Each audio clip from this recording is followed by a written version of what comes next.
Fala pessoal, sejam bem-vindos ao segundo episódio do nosso Perguntas e Respostas.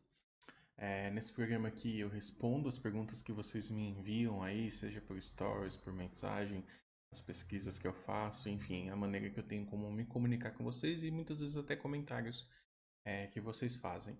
Eu aproveito aqui, né, eu dou uma aula quando eu respondo essa pergunta porque eu tenho mais tempo, eu posso falar com mais calma, posso explicar o contexto, o raciocínio que me levou até aquela resposta que eu estou dando para a pergunta. Então, eu acho que é algo muito bacana, porque é algo que vem de vocês, e aí eu tenho a oportunidade de ensinar de maneira mais profunda algo que realmente possa ajudar com essa dúvida que chegou até mim e que muitas vezes é a dúvida de muitos. Então, por isso eu gosto de fazer um episódio sobre isso, né? Às vezes a pergunta de um pode ajudar muito outras pessoas também que não fizeram essa pergunta, enfim, e por algum motivo não encaminharam ela. Então a ideia aqui é sempre colocar profundidade, contexto, ajudar vocês com um pequeno passo de como implementar isso que eu vou falar, essa resposta que eu vou dar, de como colocar em prática, né, de maneira imediata, para ajudar vocês a investirem com confiança e acelerar a liberdade de vocês. Então esse é o grande objetivo que eu tenho aqui nesse episódio, que a gente faz aqui de perguntas e respostas. Enfim, para quem não me conhece, eu sou Mesger Abrão, investidor qualificado e especialista em finanças e banking. Quem aprende não depende. O tema do nosso episódio de hoje é muito sobre prazo para investimentos, tipos de empresa nas bolsas de valores, tá? Qual foi a pergunta que originou esse tema aqui para a gente falar de prazos e falar de empresas dentro da bolsa de valores? Recentemente, né, eu estou vendo que está tendo bastante perguntas sobre o mercado de ações, né? As pessoas têm bastante curiosidade. E a pergunta que trouxe esse tema hoje, né, ela foi bem assim, eu até anotei aqui para não esquecer. É possível perder investindo em boas empresas a longo prazo na bolsa de valores? Essa foi a pergunta. E eu vou responder essa pergunta de maneira bem simples, rápida e prática no final do episódio. Mas, Mesger, por que no final do episódio? Porque eu quero que vocês entendam o contexto, entendam todas as informações que eu levo em consideração para dar essa resposta. Porque senão eu dou a resposta e eu não sei, por exemplo, a gente pode ter diferença de pensamento. E isso pode fazer sentido ou não pode fazer sentido para você, dependendo do que eu falo. Então guardem aí. É possível perder investindo em boas empresas a longo prazo na Bolsa de Valores? Eu vou responder isso no final. E por isso eu vou falar aqui sobre prazos de investimento e sobre empresas dentro da Bolsa de Valores. Bom, antes de mais nada, quando alguém pergunta para mim longo prazo, eu gosto muito de detalhar isso um pouco mais. O que é longo prazo de fato, né? Porque para as pessoas mais novas, elas têm aí uma tendência de trazer essa questão do longo prazo para um prazo que é mais curto, na verdade. E para quem viveu o período inflacionário também, as pessoas não gostavam de pensar nas coisas muito a longo prazo, porque como a inflação era muito alta naquela época, as pessoas tinham tendência de fazer qualquer tipo de investimento, qualquer tipo de aplicação que fizesse a correção monetária, para você não perder o valor do dinheiro ali no overnight, muitas vezes, às vezes na noite era necessário. Então, o longo prazo no nosso país é meio judiado esse conceito de longo prazo. As pessoas colocam algo como longo prazo 2 anos, 3 anos, e desculpa, não é. Quando a gente fala de longo prazo, é preciso entender que a gente está falando de um projeto que vai aí de 5, 10 anos para frente. 10 anos é o mais justo, tá? A partir de 5 anos eu vou falar que é médio prazo. Mas daí para frente a gente começa a falar de longo prazo. E aí você precisa entender quais são os projetos, quais são os desejos, os sonhos, as metas, os planos que você tem que se encaixam nesse desejo. Então, liberdade financeira, por exemplo, é uma coisa que se encaixa no longo prazo. A não ser que você ganhe na Mega Sena, é muito difícil você conquistar a sua liberdade financeira no curto prazo. Não existe fórmula mágica, né? Não existe o milagre que acontece para de repente você ter todo o dinheiro que você precisa para que ele renda e gere uma renda passiva para você que você não precisa fazer mais nada. Então é um projeto, né, como aposentadoria e muitas vezes outros grandes projetos que você possa ter na sua vida vão se encaixar nesse ritmo de longo prazo. Então você tem que aprender a pensar num prazo de 10 anos para que as coisas possam acontecer. E isso é ótimo, porque os juros compostos ao longo desse tempo vão fazer milagre. Então a primeira coisa que eu gosto de fazer quando a gente vai falar de prazos é definir bastante definir bem o que é longo prazo, tá? Então, basicamente, qual que é a diferença entre curto, médio e longo prazo? Curto prazo, eu vou falar aí de um mês até 2 anos. Curto prazo, tá? Se você tem alguns especialistas, depende de com quem você conversar, eles ainda vão dividir em curtíssimo prazo, curto prazo. Eu acho que é too much. Curto prazo, de um mês a um ano. 2 anos, vai? 2 anos no máximo aí. Então, se você for precisar do dinheiro para alguma coisa dentro de 2 anos, você vai sempre olhar para investimentos de curto prazo. Então, talvez a rentabilidade não seja melhor, porque você precisa de liquidez com uma certa velocidade, né? E aí, se você precisa de liquidez com uma certa velocidade, você também não pode correr muito risco, porque se naquele momento tiver alguma virada no mercado, alguma baixa, isso pode prejudicar você, porque você vai precisar daquele dinheiro em breve. Então, procure coisas que tenham alta liquidez, tenham pouco risco, e aí, por causa desse tripé que existe, a rentabilidade vai ficar um pouco prejudicada. Mas dá para você conseguir pelo menos aí 100% do CDI com segurança, né? É só você pensar em Tesouro Selic, por exemplo, que é o investimento mais seguro do nosso país. Dali em diante, isso tem que ser sua barra de investimento. Você só deve investir em outras coisas de curto prazo, se elas forem ter a mesma liquidez, uma razoável segurança, né? Nada vai ser tão seguro quanto o governo federal, mas que garanta liquidez e garanta uma rentabilidade aí, pelo menos acima da Selic do país, tá? Então, acho que esse é o grande ponto do curto prazo. O médio prazo, a gente começa a olhar de 2 até 5 anos. E aí a gente começa a falar de médio prazo, 2, 5 anos, 6 anos ali, médio prazo. Então, você às vezes tem o desejo de comprar um imóvel, comprar um carro, você quer planejar uma viagem grande. São projetos que você pode organizar dentro de uma esteira de médio prazo. Coisas maiores que você quer adquirir, abrir um negócio, criar uma nova empresa que você vai precisar fazer aporte, vai precisar investir, vai precisar de tempo, né? Precisa construir caixa para essa empresa até que ela comece a dar dinheiro, para que ela sobreviva até lá. Então você precisa juntar dinheiro para isso também. Então, médio prazo, a gente está falando aí de 2 a 5 anos. Dá uma esticadinha até 6 fica bom também, tá? E longo prazo, como eu falei, de 5, 6 anos até 10 anos aí e vai embora, vai para frente aí, sem limite de tempo aí você pode pensar em longo prazo. Então, percebam que é importante ter esse conceito bem esclarecido para a gente poder dizer se é possível perder dinheiro investindo em boas empresas no longo prazo na Bolsa de Valores. Então, quando eu for responder lá no final, entenda que eu estou falando que seu dinheiro vai ficar alocado naquelas empresas por pelo menos 5 anos, para mais. Estou mirando 10 anos ali com dinheiro dentro naqueles papéis alocados ali para aquela empresa, tá bom? E quando a gente fala de empresas dentro da Bolsa de Valores, tem duas classificações de tipos de empresa que eu gosto muito, que eu acho que é importante vocês se acostumarem com essa nomenclatura, porque ela é bem comum no mercado financeiro. A gente tem as empresas que a gente chama de blue chips e a gente tem as small caps. Então, o que são empresas blue chips que a gente chama? De onde que vem essa terminologia blue chip? Tá? Para quem joga poker é mais comum, mas se você não sabe, existem no poker a maneira como você faz apostas, né? É utilizando fichas para representar o valor do dinheiro ali. É muito incomum você ir para uma mesa onde realmente é o dinheiro que está ali na mesa. Então tem fichas que representam o valor que você está apostando. E a ficha azul geralmente é a de maior valor. Por isso vem a história do blue chip. Então são empresas dentro da bolsa de valores que têm um grande valor. São as empresas de maior valor dentro da empresa, em termos de capital, em termos de tamanho. Geralmente são líderes de mercado, geralmente são empresas que existem há muitos anos, já estão muito bem estabelecidas. Essas são chamadas de empresas blue chips. Então elas têm histórico, elas dominam o mercado delas, ali o segmento delas, o setor delas, elas apresentam bons resultados constantemente, né?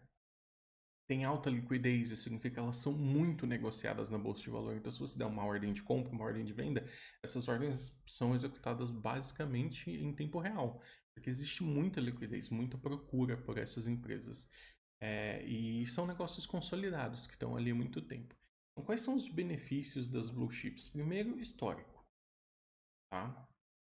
Segundo, são as líderes dentro do setor dela. Então, são empresas que dominam. Isso é bom. são empresas que têm bons resultados ao longo dos anos, já estão há muito tempo no mercado. Então, você consegue ver que elas geram resultado. E pelo fato delas serem grandes, serem líderes e já estarem com seus negócios consolidados e estabelecidos, também são empresas que costumam distribuir dividendos para os seus acionistas. Elas distribuem resultado. Por quê? Elas já não têm mais tanta necessidade de reinvestir no próprio negócio para crescer mais. Porque o negócio está consolidado, ela é líder de mercado, ela precisa estar atenta às mudanças, né, que estão acontecendo para se manter naquela posição, mas ao mesmo tempo ela já consegue ter uma flexibilidade de distribuir parte dos resultados dela porque ela já domina e está consolidada ali. Então essas são as blue chips que a gente chama dentro da bolsa de valores. E eu vou classificar que essas seriam boas empresas, né? Na pergunta foi feito assim: é possível perder investindo em boas empresas a longo prazo na bolsa de valores? Então considere-se boas empresas, as blue chips seriam uma boa associação com boas empresas dentro da bolsa de valores, tá? Então na nossa B3 hoje, quais são blue chips? Você tem grandes bancos, como Itaú, você tem extração de petróleo, como Petrobras, você tem minério, como Vale do Rio Doce. Percebam que são empresas gigantescas que estão ali, são consideradas blue chips, porque estão muito bem consolidadas, há muito tempo gerando resultado, tem altíssima liquidez, muita procura, são grandes, tá? Então elas se encaixam dentro desse conceito aí. E o segundo conceito que a gente tem dentro para classificar empresas dentro da bolsa de valores, a gente chama de small caps. Então, são empresas menores. O que significa uma small cap, né? São empresas, primeiro, que por serem menor, não tem tanto negócio acontecendo dentro da bolsa de valores com ela. Então, elas não têm uma liquidez tão grande. Então, quando você dá uma ordem de compra ou de venda, nem sempre essa ordem é executada de maneira rápida. Você não tem muito volume de negociações das ações daquela empresa, tá? Então, geralmente são empresas também mais jovens ou de menor porte. Sempre são empresas novinhas, mas às vezes são empresas de porte pequeno, né? Às vezes tem empresa familiar que abriu capital, que está fazendo uma estruturação, uma passagem, né, se profissionalizando. Então, às vezes a empresa é antiga, mas ela não tem um porte gigantesco. A gente não vai comparar ela com uma Petrobras, com uma Vale, com um Itaú da vida. Mas são empresas que, quando você olha, muitas vezes elas têm um alto potencial de crescimento, tá? E quando o mercado fala de investimentos em blue chips e small caps, perceba uma coisa.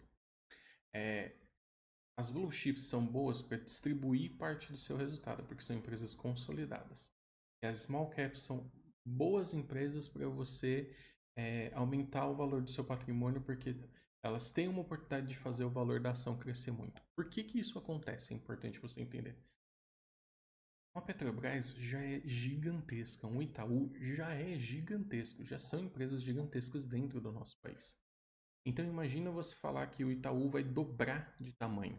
Quanto tempo vai precisar para o Itaú dobrar o tamanho dele? Como que ele vai fazer isso dentro do mercado onde ele já é, muitas vezes ali, o principal player, ele já está consolidado, não tem muito espaço para crescer, né? É difícil. Como que ele vai fazer? Às vezes é só através de grandes fusões, grandes aquisições, o que é muito complexo. Então, essas empresas grandes, uma Petrobras, como que a Petrobras vai dobrar de tamanho? Você pega uma Vale do Rio Doce, maior mineradora. Como que ela vai dobrar de tamanho? Então, é muito difícil as empresas que são blue chips, que são grandes, crescerem muito rápido. Elas já são grandes demais para isso. Então, em compensação, elas têm resultados resistentes e consistentes. Então, elas distribuem parte desse resultado. Mas é difícil que sua ação vai dobrar, né? A ação do Itaú vai sair de R$ 30 para R$ 60 em pouco tempo. Porque para ele ter um resultado que justifique isso, os fundamentos que justifiquem uma valorização desse tamanho nas ações dele, ele precisaria aumentar muito de tamanho. E é difícil. Já quando você olha para empresas mais jovens, empresas de menor porte, em segmentos menos consolidados, muitas vezes essas empresas têm muita oportunidade de crescimento rápido, acelerado. E daí surge a oportunidade de valorização rápida do ativo dela, né? Então você pega empresas que são pequenas, às vezes valem muito pouco, mas por uma sacada, por uma dominância no setor dela, por uma inovação que ela faz, ela consegue crescer muito rápido. Então, Não é difícil quando você pega uma empresa menor, que está abrindo capital, que está começando, que é jovem, dobrar o faturamento dela. Não é incomum isso acontecer de um ano para o outro. Isso pode ajudar os papéis a dobrarem de valor também. Não é só faturamento que influencia o preço, existem vários fundamentos. Mas enfim, é para explicar para vocês que é muito mais fácil ela dobrar do que uma blue chip. Então as small caps, geralmente, quando os investidores olham para uma small cap, eles estão em busca de oportunidades de valorização rápida ou de grande potencial. Não necessariamente vai ser rápido, mas se você percebe que tem um grande potencial ali de crescimento. E tudo bem, às vezes você vai investir numa small cap por um longo prazo porque você acredita que aquela empresa tem potencial. E é muito mais fácil uma small cap ao longo de 10 anos dobrar, triplicar, quadruplicar o valor dela do que uma blue chip, como Itaú, uma Petrobras e uma Vale. Então você escolhe uma boa small cap, vê os fundamentos, né? Se você então toma uma decisão, você pode investir também em small caps por longo prazo, porque você acredita que ela tem um grande potencial de crescimento aí. Então, por que eu quis falar dessa divisão? Para a gente tentar definir um pouco do que na pergunta significa boas empresas. Essa é uma coisa que a gente precisa trabalhar muito para responder essa pergunta. É possível perder investindo em boas empresas? Né? O que são boas empresas? Então, boas empresas são empresas que têm bons indicadores, boa gestão, têm bons resultados, que estão dentro de um setor da economia que tem futuro, não é um setor que está minguando, que está acabando. Então, eu não gosto de falar que uma empresa é boa. Eu gosto de falar que uma empresa está boa. Eu vou fazer uma brincadeira aqui com o verbo ser e estar. Quando você olha para uma empresa, não é questão de ela ser ou não ser boa, mas é questão se naquele momento ela está ou não está boa para receber seu investimento e se ao longo do tempo ela se mantém nessa condição. Né? Se ela continua sendo, né, estando uma boa empresa ao longo do tempo para você manter seu dinheiro investido. Eu vou citar aqui um exemplo, né? Para quem gosta de marketing, conhece as histórias, tem um conceito dentro do marketing que a gente chama de marketing miópia, ou miopia de marketing. Quando uma empresa é tão grande, líder no mercado, ela acredita que mais nada derruba ela. A gente tem vários exemplos de empresas assim ao longo da história. Você pega uma Xerox da vida, né, quando começa a surgir ali várias outras tecnologias que poderiam inviabilizar ou tornar desnecessário as grandes máquinas de copiadora, todo aquele serviço que a Xerox oferecia no modelo dela, ela não levou, não botou fé naquela revolução que estava tendo, naquela inovação que estava acontecendo. Ela acreditou que o produto dela era imbatível, era gigantesca, dono de mercado, e ela decidiu deixar para lá. Você pega outra história, como a Kodak, por exemplo. Quando começaram a surgir as câmeras é, a gente tem as digitais, né? Nem eram os celulares ainda, as câmeras digitais mesmo. A Kodak achou aquilo um absurdo. Inclusive, ela foi a criadora dessa tecnologia, mas ela não investiu, ela não levou para frente, porque ela achava que o filme fotográfico ia continuar sendo a bola da vez para frente. Para sempre, né? Achava que sempre ia ser o filme fotográfico a bola da vez. E outras empresas foram desenvolvendo a questão da câmera digital e foi detonando com a questão da Kodak, que tinha boa parte da renda dela vinha ali do faturamento dela, vinha dos filmes fotográficos. As pessoas amaram a ideia de não precisar ficar comprando filme. Putz, era um saco, né? Pra quem lembra dessa época, pra você trocar um filme de máquina, você tava lá no meio de uma piscina, no meio de um clube, você tinha que pôr debaixo de uma toalha para um lugar fechado. Você tinha que tirar o filme de dentro da máquina, que não podia ser exposto à luz, colocar o outro, voltar. E você tinha aquela limitação muito grande de poses, né? Não tinha muitas. Você não tinha a oportunidade de tirar foto, não gostou, apaga, tira outra. Tirou, não gostou, ficou. É aquilo que você tem, né? Você queimou aquela posição do filme.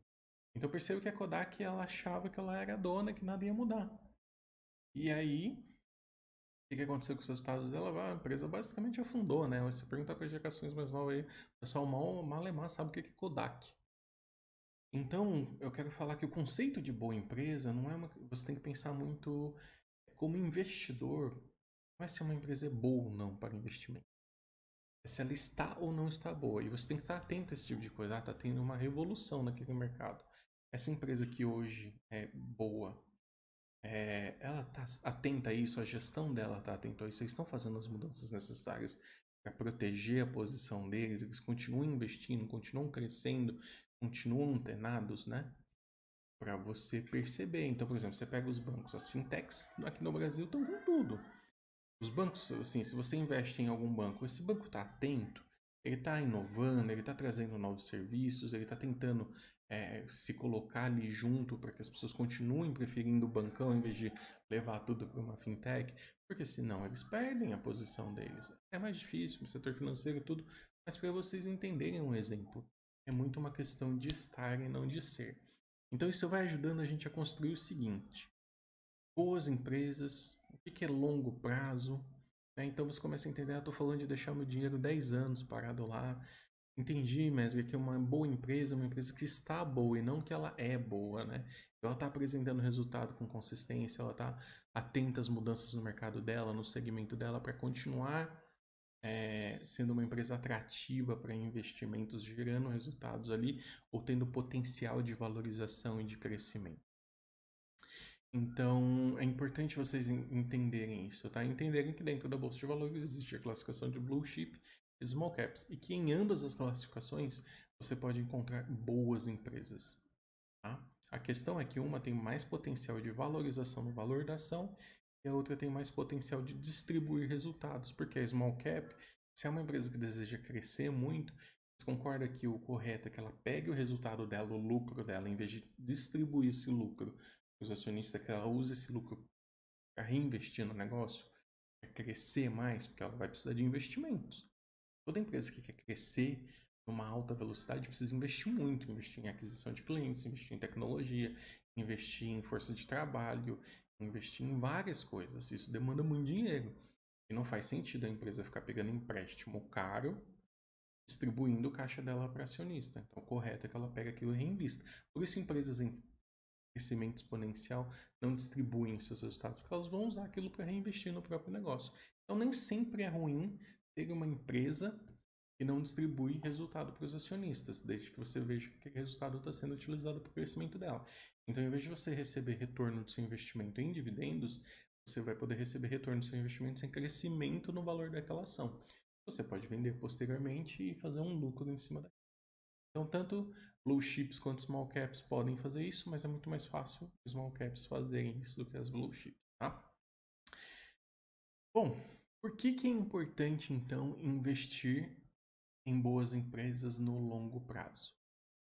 Essa é uma maneira a maneira mais segura de você fugir das variações de mercado ou daquelas notícias que afetam o mercado, mas não afetam a empresa. Isso é muito comum na nossa economia. O Brasil vive crises a cada 2, 3, 4 anos. A gente tem uma crise política, a gente tem uma crise institucional, a gente tem alguma coisa que afeta o nosso mercado e sobe, desce, sobe, desce, sobe, desce. Então, é muito comum o setor da companhia não mudar nada, a companhia continuar gerando os mesmos resultados, mas o valor dos papéis dela despencarem porque está tendo alguma crise política, alguma crise institucional que afeta, que traz medo para os investidores, que tiram seu dinheiro da bolsa. Isso gera uma pressão de venda, e aí quando você tem muita oferta, pouca demanda, muita gente vendendo, pouca gente comprando, o preço desaba, isso acaba afetando. Então, quando você tem uma visão de longo prazo para os seus investimentos, é importante você entender que no histórico da Bolsa de Valores, desde que ela existe, ela está se valorizando muito. Então, para quem fez investimentos lá atrás e mantém até hoje, tem uma valorização ótima dos investimentos. E não estou falando que isso é uma coisa linear que acontece sem nenhum tipo de interrupção. No meio desse caminho você tem várias quedas abruptas, você tem várias subidas abruptas por causa dessas coisas que acontecem no nosso país. Quando você está investindo em boas empresas, então, o valor da ação caiu. Por que caiu? Algum fundamento mudou? Não, a empresa continua gerando bons resultados. O setor que ela está é sólido, ela está bem posicionada, ela está crescendo, está se desenvolvendo, continua com a mesma quantidade de clientes, os resultados foram anunciados, não veio abaixo, não piorou. A gente tem uma crise política, uma crise institucional que levou as pessoas a terem medo de investir na bolsa de valores, e isso gerou uma pressão de venda e fez o preço cair. Não mudou nada na empresa. Mas você não precisa se preocupar, você não precisa vender sua ação por causa disso. Porque nada mudou na companhia, vai recuperar. O histórico da Bolsa de Valores é esse, vai voltar. E, inclusive, uma coisa que eu vou falar um pouco mais à frente é que isso gera uma oportunidade imensa, digamos. E outro detalhe é muito difícil ganhar dinheiro na Bolsa de Valores no curto prazo. Por quê? Exatamente por causa dessas crises que eu acabei de citar, e infelizmente acontecem com frequência. Não? E aí eu vou citar aqui uma profissão, gente, que é uma profissão extremamente difícil, que se chama a profissão de day trader. Então existem pessoas extremamente especializadas que ficam ali acompanhando todas essas notícias, buscando oportunidades de compra e venda no mesmo dia ou em curtíssimo prazo. Eu fiz um post recentemente aqui falando de uma recomendação que uma casa fez para os clientes para ações da Gol, né, e que desde que a recomendação foi feita as ações caíram. Enfim, a Gol está realmente passando por um momento difícil, mas não era novo. Era, assim, a questão da alavancagem, dificuldade dela aí. Para muitas empresas do setor aéreo, a pandemia foi horrível, né? Mas percebam que você ficar lidando com isso, você tem que estar acompanhando muito essas notícias no seu dia a dia. Então, se você não tem tempo, se você não é um investidor profissional que fica parado, acompanhando tudo isso a todo instante para tomar decisões rápidas, a probabilidade de que você vai perder dinheiro fazendo investimento de curto prazo na bolsa de valores é enorme. Eu vou te dar um dado estatístico disso. Cerca de 90% das pessoas que operam na modalidade de day trader perdem dinheiro na bolsa de valores. Ao passo que as pessoas que investem em longo prazo ganham dinheiro. Então, esse negócio de usar a bolsa de valores para oportunidade de curto prazo, você tem que ser muito especialista, tem que ser muito bom, tem que ter muito tempo para acompanhar. Isso tem que ser a sua vida. Para você poder fazer isso acontecer. Agora, se você é uma pessoa que está buscando liberdade financeira, que tem outras fontes de renda, que trabalha, que é empregado da iniciativa privada, que é autônomo, que é empreendedor, que é funcionário, servidor público, sua fonte de renda vem de outro lugar, e você quer usar os investimentos para acelerar a sua liberdade financeira, certamente investimento de curto prazo na bolsa de valores não é a melhor saída para você. Tem gente que faz? Tem. Mas os dados estatísticos mostram que 90% dessas pessoas perdem dinheiro. Tá? Então, por isso que é bom você investir no longo prazo em boas empresas, porque geralmente a história nos mostra que a valorização acontece e vale a pena. Tá? Então, qual que é o melhor momento para investir em boas empresas na Bolsa de Valores, mirando o longo prazo? E aí, tudo aquilo que eu falei sobre crises políticas, crises institucionais, gente, esse é o melhor momento para você entrar. Mas como assim, Mestre? Quando tudo tá caindo? Quando tudo tá caindo, quando tudo tá barato e os fundamentos não mudaram. Então, quando você pega uma companhia que é boa, que gera resultado, que o setor dela é proeminente, é forte, é resistente a essas questões políticas, institucionais que o país passa a todo instante, e só por uma mera discussão, um mero momento de eleições, o preço desaba, esse é um ótimo momento para você comprar papéis a um preço baixo. Para você comprar mais por menos. Então, quando muitas pessoas estão vendendo, esse é o momento de comprar. Lembre-se, desde que os fundamentos não tenham mudado. Você vai olhar para a empresa, existe um indício, além das crises que estão acontecendo, de que aquele setor está indo de mal a pior. Que aquela empresa está extremamente endividada, de que a ação dela é negociada muito acima do patrimônio que ela possui, muito acima do resultado que ela gera. Se você começa a olhar os fundamentos e entender que está fora, não é porque está barato você tem que entrar. É como você pensar, por exemplo, o setor petroleiro é ótimo. Extrair petróleo é uma coisa maravilhosa, a gente sabe que dá muito dinheiro. Mas você tinha ações da OGX, por exemplo, lá atrás, há muitos anos atrás, que chegaram a valer centavos. Só que era uma empresa péssima em extrair. Era uma empresa ótima em achar onde tinha petróleo.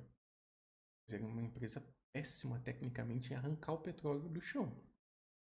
Então, quando você fala de extração, por exemplo, você entendeu o setor. Ótimo, você precisa de uma boa empresa que saiba achar aonde tem petróleo para ser extraído. Depois que ela acha, é viável financeiramente extrair petróleo. É viável. E aí ela tem a capacidade técnica, a engenharia para arrancar o petróleo de lá num preço que seja viável negociar no mercado. A OGX era ótima em achar, tinha contratado as melhores cabeças do mundo para achar petróleo. Era ótima em mostrar esses achados e vender isso. Só que, infelizmente, tecnicamente falando, ela era incapaz de extrair aquilo com efetividade. Então, você olha para os fundamentos. O setor é muito bom, né? O setor é resistente, de certa maneira, às crises, né? Pelo contrário, ele se beneficia das crises, porque geralmente quando você tem crises geopolíticas, como guerras que vão acontecer, crises políticas nos grandes países exportadores de petróleo, se você tem qualquer risco com o petróleo, o preço dispara, o preço sobe. As empresas que estão extraindo o petróleo do chão ganham muito com isso.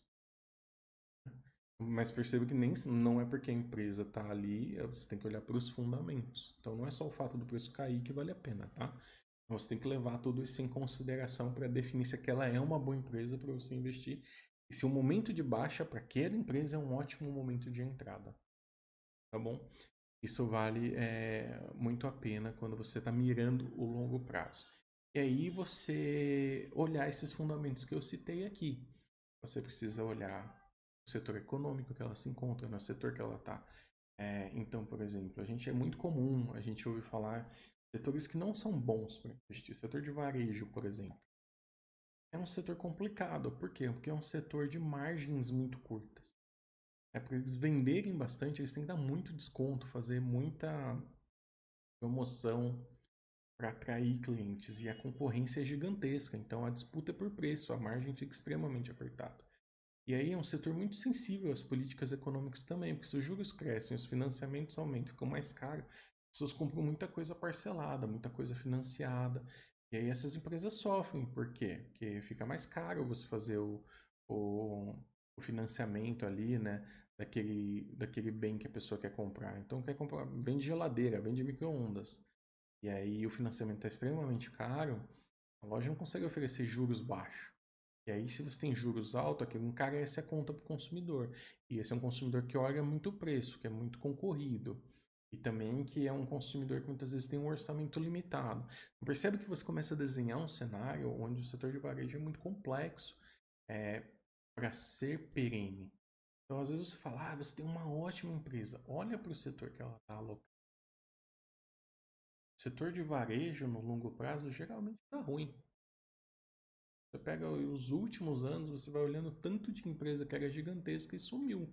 Foi adquirida, quebrou, afundou, não tem. E a mesma coisa você olha para o setor de aviação.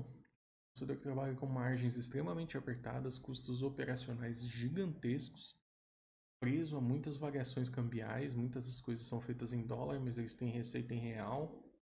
Isso gera um monte de pressão. Então, a empresa nasceu, é líder na América Latina em aviação, tem uma frota. As frotas geralmente é tudo alugado os aviões, você tem que pagar por esses aviões, né? Essas empresas não compram, elas não são donas do avião. Então tudo isso gera uma complexidade. As empresas naquele momento tá bom, mas pro longo prazo é um setor muito delicado, né? Depende muito do poder da população, como que tá ali, se a inflação estiver muito alta. Uma coisa que as pessoas vão fazer é ficar viajando de avião para viagens caras. As pessoas vão fazer outras coisas. Mesger, mas a população rica está sempre mais rica. Mas qual que é o percentual da população? É isso que garante o resultado de um negócio desse tamanho. Então você tem que olhar isso, esses fundamentos. Aí você olha para uma empresa, qual que é o valor de mercado dela e quanto que ela gera de caixa. O valor de mercado dela na ação está muito superior ao que ela gera, ao que ela vale hoje. Tem que entender por que ela está com essa supervalorização. É uma coisa boa, é porque ela tá entrando num negócio novo que vai explodir daqui a alguns anos. Não, é só um ânimo exacerbado do mercado. Precisa entender, né? Ela é muito endividada, é uma empresa que está muito endividada.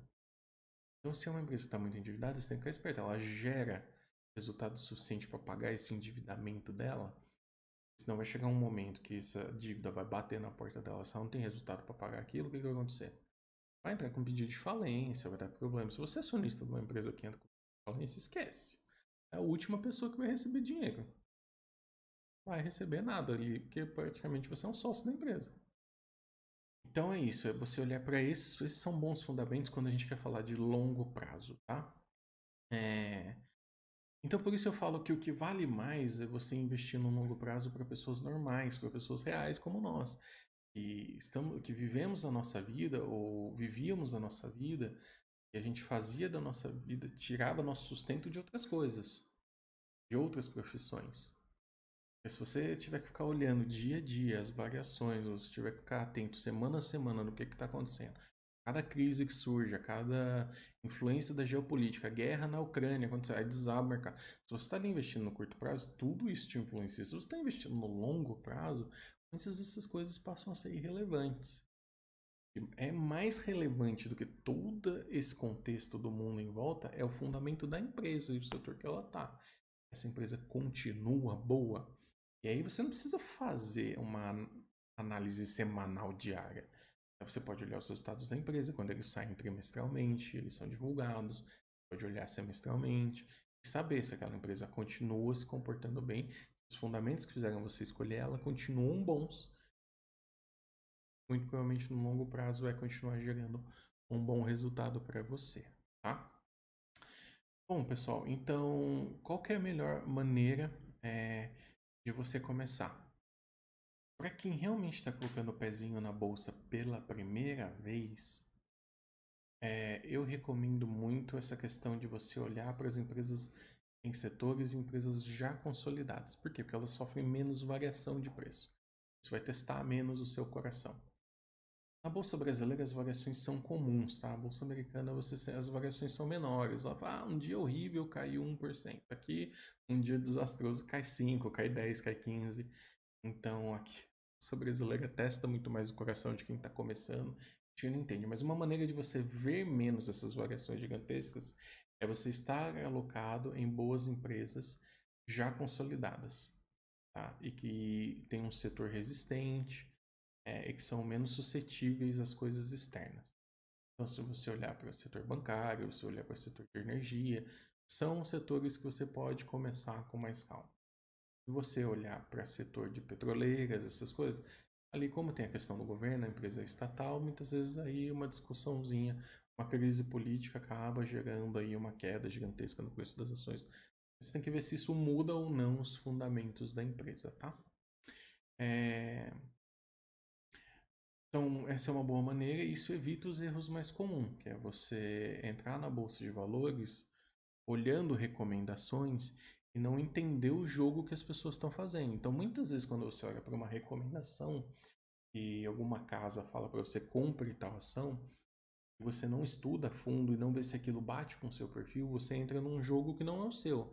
Muitas vezes aquela casa, como o post que eu fiz recentemente da Gol, a casa estava dando uma recomendação de curto prazo. Swing de curto prazo. O que significa isso? Ela estava dando uma recomendação que não era de compra e venda no mesmo dia, mas ela estava dando uma recomendação para dizer o seguinte, ó, a ação chegou nesse preço. Até esse preço aqui vale a pena entrar. Então, se você entrar, a gente está esperando aqui pelos gráficos, pela análise que a gente fez aqui, principalmente técnica, né? Eu falo sobre análise fundamentalista e técnica. Eu falei sobre isso no outro vídeo que eu fiz de perguntas e respostas que aconteceu aqui. Existe uma possibilidade de que essas ações vão variar positivamente até tal preço. E chegando lá, tem uma segunda possibilidade de que ela possa subir mais um pouco até aqui. Então, o que a recomendação falava? Chegando aqui, se você for continuar, ela pode chegar até aqui. Mas aí, o que a gente recomenda? Você já coloca uma ordem de venda, uma segurança, né, que isso existe dentro da Bolsa de Valores, para que se ela cair até o preço do seu de entrada, você vende e você não perca nada. Tá? Então esse era o target. Só que toda recomendação de curto prazo, principalmente as técnicas, também tem um target de perda aceitável. Elas não olham só o ganho, ela também fala para você, agora é o seguinte, se a nossa recomendação der ruim e o preço cair, até aqui é uma perda aceitável. Se chegar aqui, vende porque tem uma tendência de cair ainda mais, de você perder mais dinheiro. Então, perceba que quem não se tocou nisso, quem não leu com calma a recomendação e não entendeu que aquilo é uma recomendação de curto prazo, e comprou porque achou que era um bom segmento, era uma boa empresa, uma empresa grande, né? Você fala Gol, uma empresa gigantesca. Em todos os aeroportos, tem voo internacional, né? Tem recomendação de compra da Gol, valorização de 5% aí em um mês. Bom, 5% em um mês é uma ótima valorização. Compra. e não se toca de todas essas análises e esses cuidados que você tem que ter. Então é um erro muito comum das pessoas seguirem recomendação, por não entender o jogo que elas estão entrando. Ali era um jogo de curto prazo. Seu perfil é de curto prazo? Você fica acompanhando notícia todo dia? Você fica com o home broker da operadora aberto para vender se alguma coisa acontecer? Você sabe configurar as ordens de stop para caso o preço caia, o sistema vai tentar vender para você. As pessoas acham que a ordem de stop é uma coisa de segurança máxima. Não é? Gente, às vezes a queda é tão brusca que passa rasgado pela sua ordem. Não dá nem tempo de executar a sua ordem. Se você está com uma pressão de venda muito grande, às vezes o preço da ação, tem tanta gente tentando vender, e quem está querendo comprar está pagando muito mais baixo. E o preço só faz assim, ó, pula a sua ordem. Você nem consegue vender. Às vezes você entra lá no outro dia, a ação caiu muito mais e você mas não vendeu minhas ações, o que aconteceu? Eu tinha deixado uma ordem de stop configurada. Dependendo da velocidade que as coisas acontecem, não resolve muito sua vida, não. Então é você entender isso. Eu vejo que as pessoas erram muito porque elas seguem recomendações de investimento sem entender esse contexto. Sem entender o contexto da empresa, da recomendação, do setor. O que pode acontecer, o que não pode acontecer. E aí acaba perdendo dinheiro. E aí você acaba atrasando a sua liberdade financeira e acaba minando a sua confiança de investir num local que é a Bolsa de Valores e pode te trazer muito retorno. E aí você acha que bolsa de valores é perigoso. Não é só uma questão de falta de conhecimento. De você se arriscar em algo que você não necessariamente tem conhecimento para se arriscar. Todo risco é válido, é bem-vindo, desde que ele seja consciente. Saiba o que você está fazendo.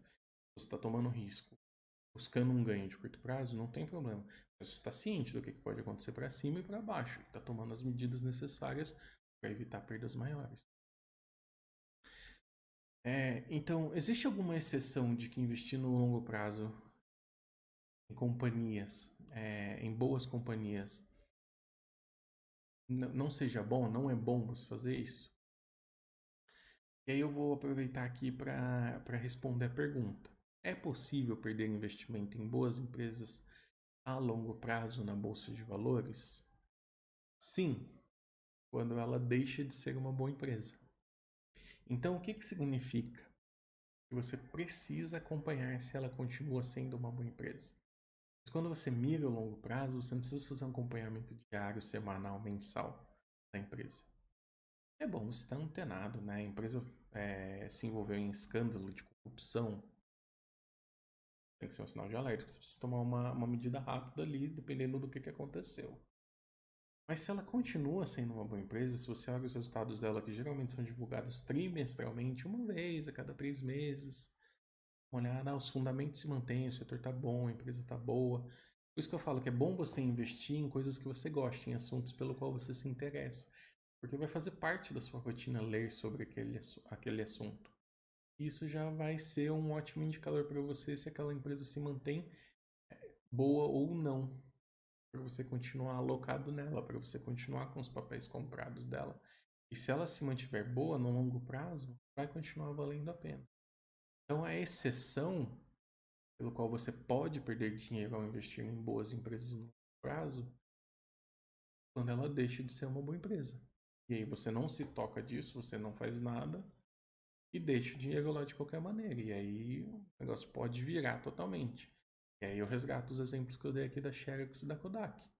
Quem tinha ações da Kodak viu o ponto de inflexão acontecer, uma nova tecnologia sumir, uma nova tecnologia aparecer, a tecnologia da Kodak basicamente sumir, ainda tentou se manter por um tempo com a questão dos profissionais, né, que preferiam o filme, a foto era melhor, mas a tecnologia avançou tanto que todas as câmeras profissionais hoje são digitais.